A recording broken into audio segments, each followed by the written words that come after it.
Bonjour à tous, et ben voilà, on est parti pour la troisième vidéo de notre van tour. Cette fois-ci, ça sera un petit peu plus technique. On va s'occuper de plein d'aspects matériels de Max. Et si vous êtes patient jusqu'au bout, à la fin, puisqu'on a beaucoup parlé de minimalisme pendant ces trois vidéos, eh bien, vous aurez le droit à la méditation de Solange sous la forme d'un poème sur le minimalisme. Alors, je vous conseille, restez bien jusqu'au bout.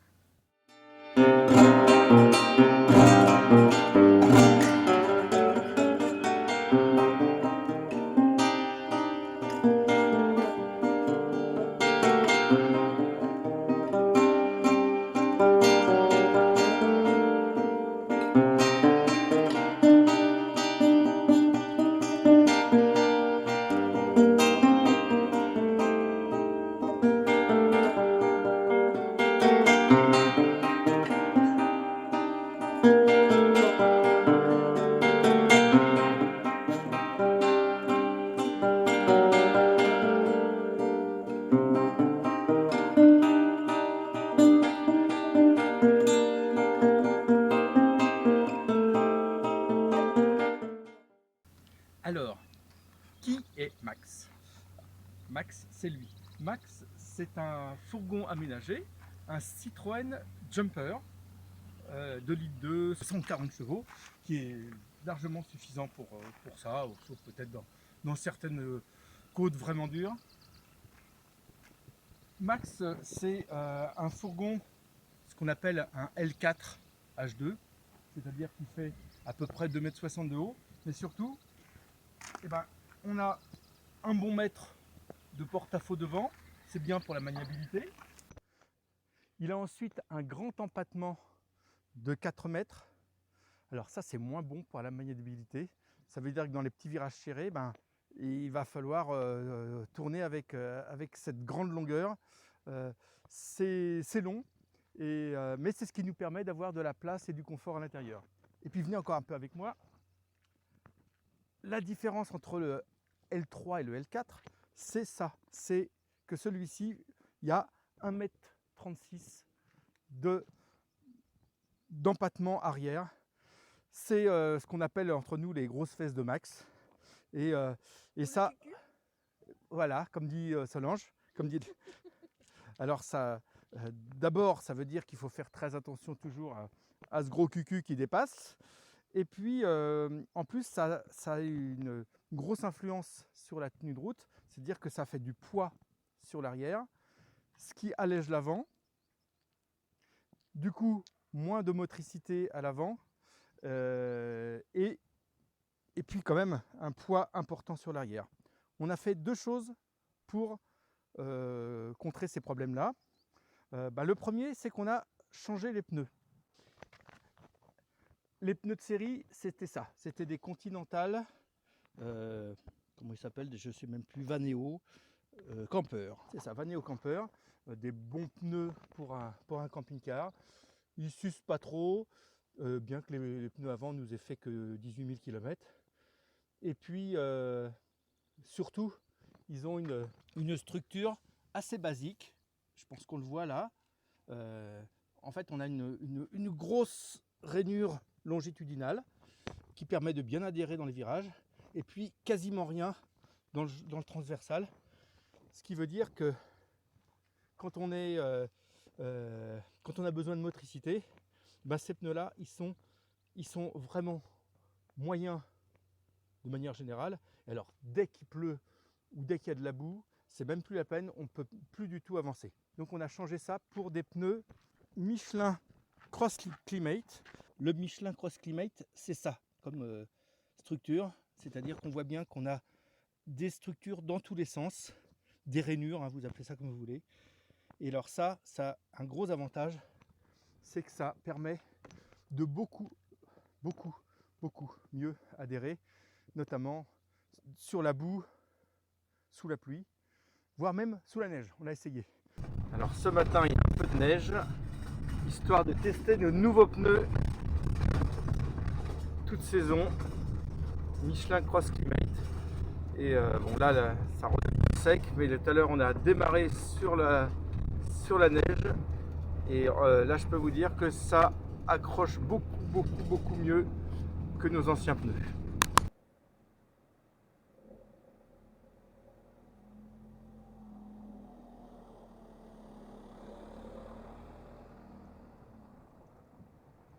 Bon, c'est pas non plus le miracle, hein. Comme je vous l'ai dit tout à l'heure, vous avez toujours le poids sur l'arrière qui fait que l'avant est délesté et adhère moins.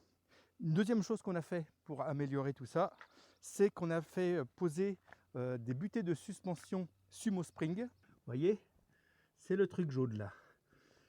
Alors cette petite suspension jaune, cette butée de suspension jaune, elle a deux effets. D'abord, elle remonte un petit peu le niveau du fourgon à l'arrière, qui était un petit peu affaissé par le poids. Vous voyez que cette lame ici, eh bien, elle était quasiment dans l'autre sens avant de mettre ces butées de suspension, ce qui fait que la suspension travaillait très mal. Donc ça a remonté un peu le fourgon, et en plus c'est une butée pneumatique, ce qui fait que ça améliore notamment le passage dans les, par exemple sur les dos d'âne, sur les mauvaises routes, ou quand on double un camion sur l'autoroute. Voilà, deux choses extérieures qu'on a fait qui nous semblent très importantes. Tant qu'on est là, en dessous, vous avez vu qu'il y a ici une roue de secours. Ça, c'est quand même assez intéressant parce que le jour où on crève, c'est bien d'avoir un pneu de secours et pouvoir repartir. Le problème, c'est que, je le sais pour l'avoir lu d'autres, pour aller chercher cette roue de secours, c'est la Croix-la-Bannière. Mais au moins, elle est là. Venez avec moi, on va passer maintenant à l'avant. Qu'est-ce qui se passe à l'avant? Qu'est-ce que je veux vous montrer à l'avant? Vous savez ce qu'il y a devant? Du tout devant que de tout devant, il y a un moteur incroyable.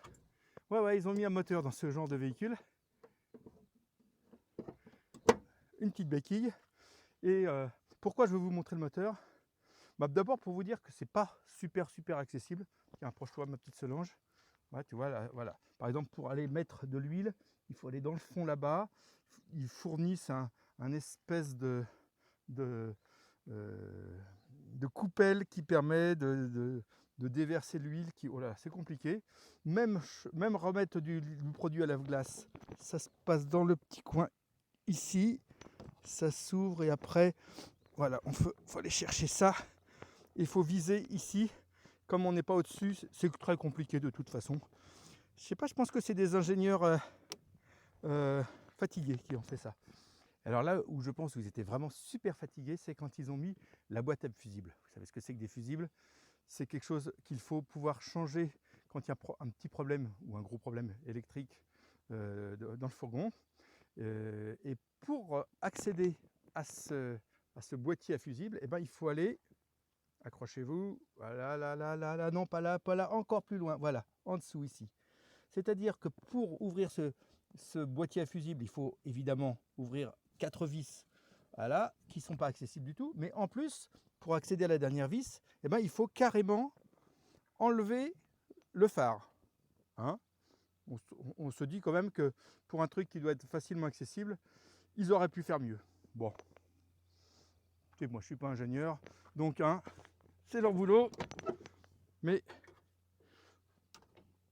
ça a été prévu pour les ingénieurs, pas pour les utilisateurs. Alors, maintenant on rentre dans la cabine. Qu'est-ce qu'il y aurait à vous montrer ici? Notamment, il y a cet appareil Alpine qui était fourni par le concessionnaire. C'est un appareil multimédia qui fait pas mal de choses. Alors ça c'est nous, hein, c'est que nous. Et à quoi il va servir? Par exemple, il va servir à écouter la radio. Donc ça, vous connaissez, j'ai pas besoin de trop vous expliquer. Mais en plus, cet appareil se branche par un fil qui n'est pas du tout ergonomique. Par contre, hein, là je sais pas comment ils ont fait. Hein. Il suffisait de mettre une petite prise USB sur le tableau de bord. Eux, ils ont fait un petit câble qui sort ici. Bon, pourquoi pas. Et quand cet appareil donc va se relier à votre avec votre téléphone,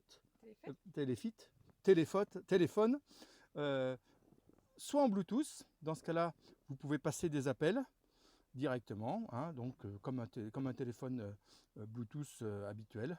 Donc par exemple, je peux avec mon téléphone ou directement ici, allez, on va voir, je vais appeler le répondeur, voilà, et donc ça sort directement sur le haut-parleur, non, appelé, sur le haut-parleur et ça utilise le micro qui est là. Vous n'avez aucun nouveau message. Bah, ça tombe bien. Voilà. Mais en plus, cet appareil, donc de la même manière en Bluetooth, il peut lire les fichiers son qui sont sur le téléphone. Mais la différence, c'est que donc avec ce câble, on va pouvoir le brancher et utiliser sur l'appareil en fait l'équivalent du téléphone Android Auto. Voilà. Et là, j'ai un certain nombre d'applications qui sont normalement sur mon téléphone, qui sont maintenant sur l'appareil. Hein, donc par exemple Waze ou Google Maps pour pouvoir se diriger, pour avoir de la musique. Enfin voilà, il y a plein d'applications qui peuvent être utilisées de cette manière-là. Et donc par exemple, si j'utilise Waze, je peux, comme si j'étais sur mon téléphone, lui dire bah, je veux aller, je sais pas moi, au géant casino de Gap. Et donc, mon téléphone. Prenons la route en passant par D17 et N85. Mon téléphone est complètement renvoyé sur l'écran de cet appareil. Ce qui est intéressant aussi, c'est qu'on peut sur cet appareil donc écouter le son qui provient soit de mon téléphone, soit du téléphone de Solange, parce qu'il n'est pas misogyne, mais par contre aussi le son qui provient de notre écran. Donc pour ça, en fait, on a ici on peut choisir le son qu'on écoute. Vous voyez, l'IP5, c'est notre petit appareil qui permet de piloter la télé. Ça, c'est Jean Mirem, c'est mon téléphone, et puis Tinou, c'est le téléphone de Solange. Donc chacun peut soit être connecté comme en tant que téléphone, soit pour envoyer de la musique. Donc on va se retourner et puis je vais vous montrer notre écran qui est ici et qui permet justement, donc c'est un écran d'ordinateur ordinaire et il est connecté à ce petit boîtier qui est ici, qui est un Strong Lip S1 qui est connecté à l'écran et qui est connecté également à un disque dur externe. Donc ce petit boîtier se connecte sur un réseau Wi-Fi dont je vous parlerai après. Et avec ce réseau Wi-Fi, eh bien, on peut accéder là aussi à plein d'applications Android. Voilà, donc ce petit boîtier possède une petite télécommande. Voilà, donc une fois que le boîtier a démarré, il envoie sur l'écran eh ben, toutes les applications qu'il a enregistrées sous Android TV. Et donc là, on a par exemple Kodi qui nous permet d'accéder au disque dur, donc d'aller chercher tout ce qui est photos, films, sons qui sont stockés sur ce petit disque dur. On peut utiliser YouTube, Netflix, voilà, plein d'applications assez classiques d'un appareil Android. Pour accéder à Internet, voilà, j'ai un petit boîtier de chez Tenda, un tout petit boîtier qui a l'avantage d'être vraiment pas cher. Dedans, il y a une batterie et une carte SIM. La carte SIM, ben voilà, dessus on a pris un abonnement chez Pritel, hein, un abonnement qui permet d'aller entre 100 et 200 gigas de données par mois en 4G, c'est largement suffisant. Et puis ce boîtier se connecte par un câble USB pour le recharger. Donc voilà, soit on le recharge de temps en temps, soit nous, on a mis un système pas toujours très joli, mais qui permet de le recharger quand on roule par exemple, sans problème. Toujours dans le petit coin plein de fils là-bas, on a 3 boîtiers importants. Celui-ci qui concerne l'alarme. Alors c'est une alarme très configurable et très peu chère qu'on trouve sur certains sites chinois. Elle s'appelle Kirui et voilà, elle travaille aussi bien en Wi-Fi qu'avec une carte SIM. Le but c'est d'avoir des détecteurs qui sont placés à différents endroits dans le véhicule et à partir du moment où il y a quelqu'un qui essaye d'ouvrir la voiture ou qui rentre dans la voiture, eh bien il y a une alarme avec une sirène qui est ici, qui se met en route. Et en plus de ça, eh bien, on va se retrouver avec la possibilité de se connecter par Wi-Fi pour recevoir les alarmes ou par SMS, comme on veut. Pour vérifier les alarmes, j'ai en plus mis une petite caméra Wi-Fi. Je me connecte par mon téléphone. Par mon téléphone, je vais sur l'appli qui s'appelle Tuya. Oui, ça n'a rien à voir avec les arbres, mais c'est joli quand même. Et là-dessus, je peux piloter mon alarme et piloter ma caméra pour voir ce qui se passe dans mon fourgon. Ce boîtier-là, c'est simplement un boîtier qui permet de multiplier les alimentations USB, parce qu'en termes d'USB, on a 2 prises ici qui sont déjà utilisées par l'alarme et par le petit boîtier modem. 2 prises à l'arrière dont une est utilisée pour le détecteur, je vous le montrais, de gaz. Donc il n'y a plus de prise USB disponible. Donc j'ai mis ce petit appareil qui permet de se connecter sur une prise allume-cigare classique, une prise 12 volts, et puis qui permet d'avoir 4 ports USB de bonne qualité en plus, une charge rapide, et puis 2 petits ports 220 volts. Alors c'est vraiment des ports 220 volts de base, mais je peux brancher par exemple un chargeur de mes batteries de téléphone dessus. De mes batteries d'appareil photo dessus. Si on veut utiliser quelque chose de plus fort, il faut soit mettre un convertisseur 220 volts. Nous on a fait un autre choix. On a donc utilisé cette batterie qui est fabriquée par EcoFlow, qui s'appelle River, et qui n'a pas une contenance énorme, mais quand l'on recharge sur l'allume-cigare ou sur du 220 volts, elle permet de recharger à peu près 2 fois l'ordinateur portable, ou de regarder un film, allez on va dire 5 films à peu près. Puis cette batterie, on peut complètement la piloter par Bluetooth. Et puis surtout, elle a 2 prises 220 volts qui peuvent monter jusqu'à 1600 watts si je me souviens bien, au maximum. Et c'est ce qui nous permet d'alimenter l'écran de l'ordinateur au-dessus ou l'alimentation de l'ordinateur portable. Voilà. Donc ça nous évite, pour le prix d'un convertisseur de 120 volts, on a en plus une batterie et en plus ça fait c'est un convertisseur de bonne qualité, puisque je vous le dis, il monte jusqu'à 1600 watts. Mais alors vous allez me dire, pourquoi une batterie supplémentaire alors qu'il y en a déjà une dans le fourgon? Alors non, dans le fourgon il y a déjà 2 batteries. Une première batterie qui est celle du fourgon lui-même. Alors je ne vous la montre pas, elle est du côté du conducteur, sous les pieds du conducteur. C'est une batterie normale comme tout fourgon. Et puis en plus vous avez ce qu'on appelle la batterie cellule. La batterie cellule, elle est du côté du siège passager.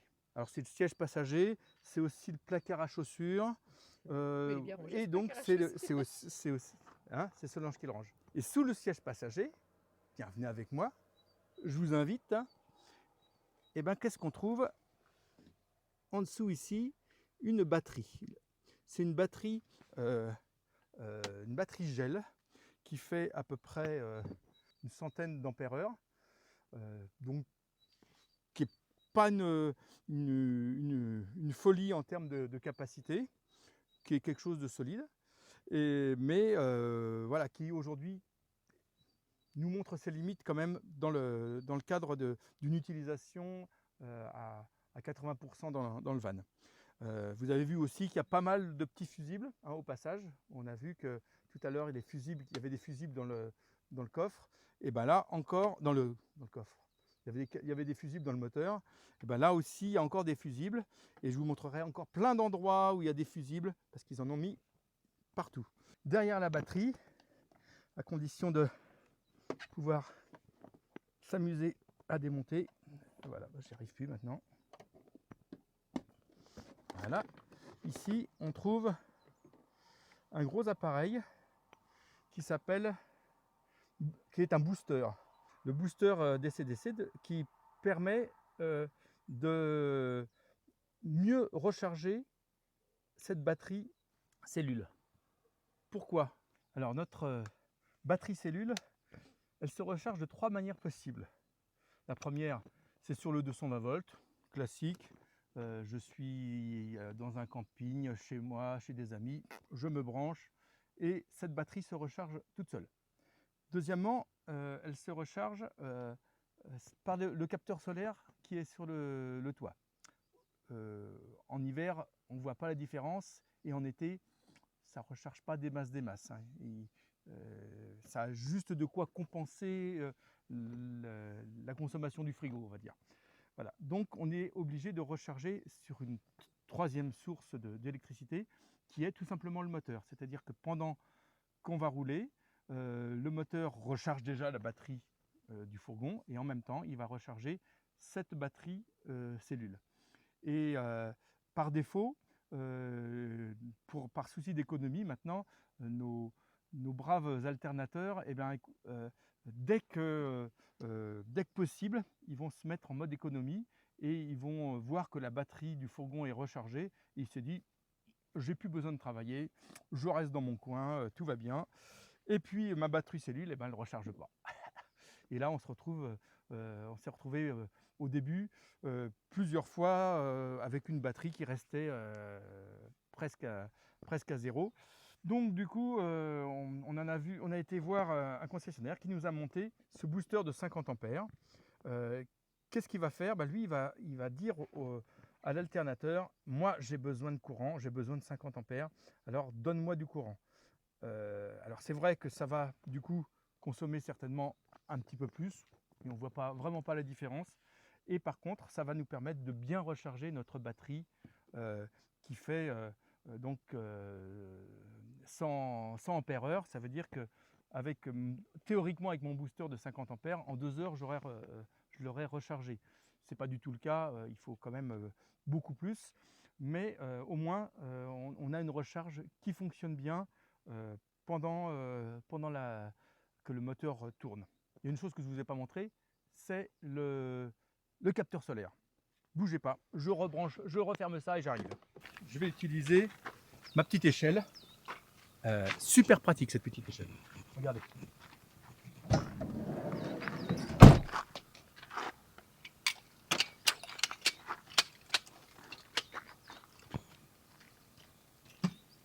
Et voilà, en 2 temps 3 mouvements, je suis sur le toit.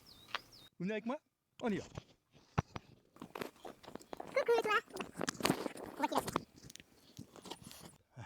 Sur le toit, on voit les montagnes. C'est pas ça que je voulais vous montrer. N'importe quoi. On a 2 lanterneaux, une ventilation et le capteur solaire qui est un petit peu sale aujourd'hui. Il va falloir le nettoyer. Pour venir le nettoyer, quand on fait un lavage du véhicule, eh bien, on monte en haut et puis on met un petit coup de brosse sur le panneau solaire. Voilà, ce panneau solaire, il fait de mémoire 120 watts, ce qui veut dire que ce qui explique pourquoi on a vraiment du mal à recharger la batterie avec ce petit capteur. Qu'est-ce qu'il faudrait comme évolution? Il faudrait à minima avoir un deuxième panneau solaire. On étudie parce qu'il faudrait que ça soit exactement le même et là on aurait un petit problème de place à étudier. Soit changer complètement pour un gros panneau solaire beaucoup plus puissant. Je redescends. Le paysage est superbe. Et où il faudrait changer cette batterie. On a un projet aussi de changer cette batterie de la cellule pour remettre une batterie qui soit au moins 2 fois plus puissante. Alors, soit on double les batteries, mais ça prend de la place ailleurs, soit on met une batterie lithium à cet endroit-là. Voilà, on étudie tout ça, mais on sent qu'on est vraiment aux limites de l'utilisation de la batterie dans ce véhicule.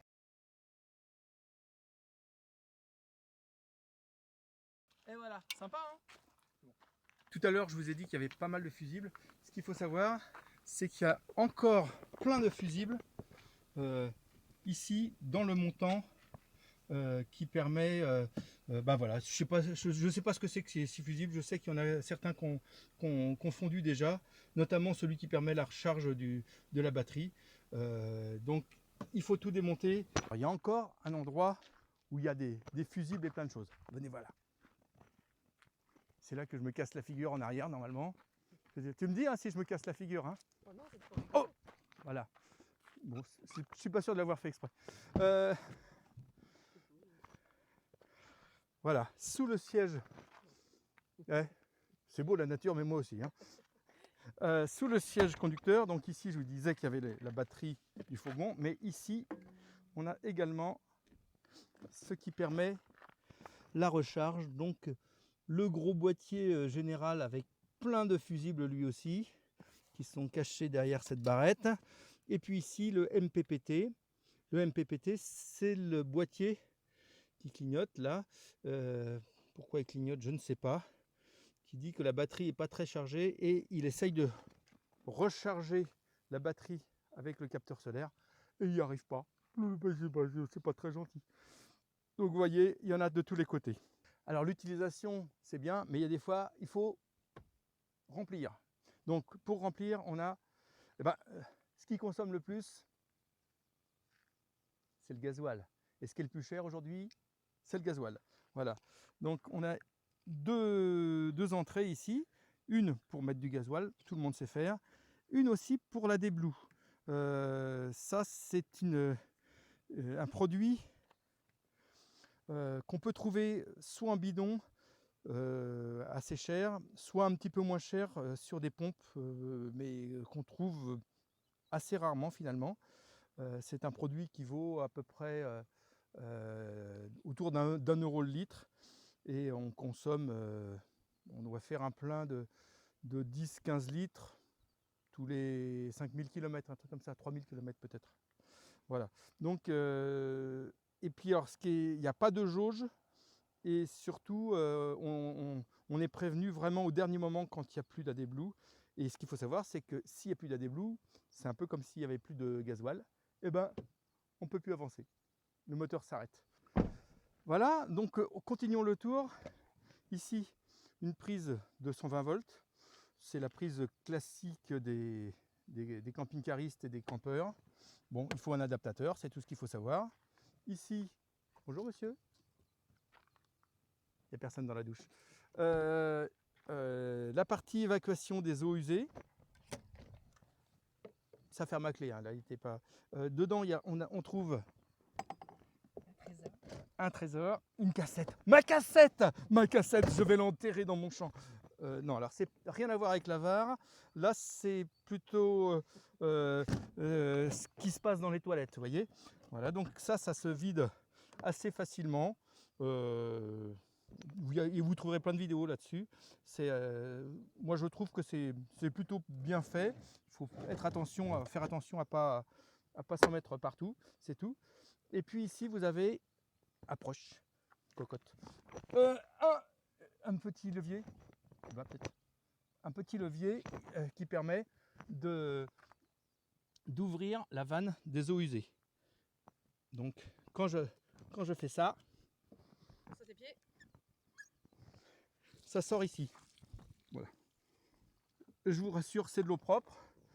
Et vous voyez, l'avantage et l'inconvénient, c'est que là, on a un système à câble qui a déjà eu une fois un petit problème, mais qui est assez facile à utiliser en comparaison de certaines personnes qui sont obligées, quand ils veulent ouvrir leur vanne, d'aller sous le camion et de tirer un truc en dessous. C'est quand même beaucoup plus pratique. Là, je dis merci Helios. Pour faire le plein, évidemment, de temps en temps, il faut faire le plein d'eau. faire le plein d'eau, c'est deux problèmes. Un, c'est trouver de l'eau. Et deux, c'est trouver de se raccorder à cette source d'eau. Trouver de l'eau, en hiver, c'est très difficile parce que beaucoup de points d'eau sont fermés. Et en été, on a eu beaucoup de mal des fois à trouver, dans certaines régions, ça dépend des régions, à trouver de quoi faire notre plein d'eau. Qu'est-ce qu'on utilise pour ça? Donc, principalement, ce tuyau enroulable. C'est pas le meilleur, mais il prend vraiment très peu de place.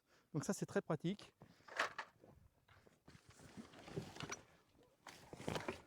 Ensuite, on a ce petit tuyau, je vais vous montrer, qui rentre dans l'orifice. Et puis, j'ai toute ma collection de petits raccords. Il y a de l'ambiance là-dedans, hein. Voilà. Donc avec ça, qu'est-ce que je fais? Ici, j'ai l'ouverture de l'eau. Voilà. Dedans, je mets... Je suis un bon chien, moi. Voilà. Ça rentre là-dedans. Ici, je branche ça sur le tuyau. De ce côté-là. Parfois, quand j'ai des doutes sur l'eau que je prends, quand c'est marqué eau potable, que c'est impeccable, il n'y a pas de problème. Mais si des fois j'ai le moindre doute, je mets un petit filtre au charbon qui est là et qui se branche au milieu. Et puis après, c'est là qu'on s'amuse avec tous mes petits embouts pour trouver celui qui va se brancher au robinet que j'ai trouvé. Voilà. Donc c'est une nouvelle aventure à chaque fois. C'est plein d'aventures. T'es d'accord, Solange, hein? Oui. C'est quand même génial l'aventure de trouver de l'eau. Hein? Oui, des fois je râle. Souvent tu râles. Souvent je râle, d'accord.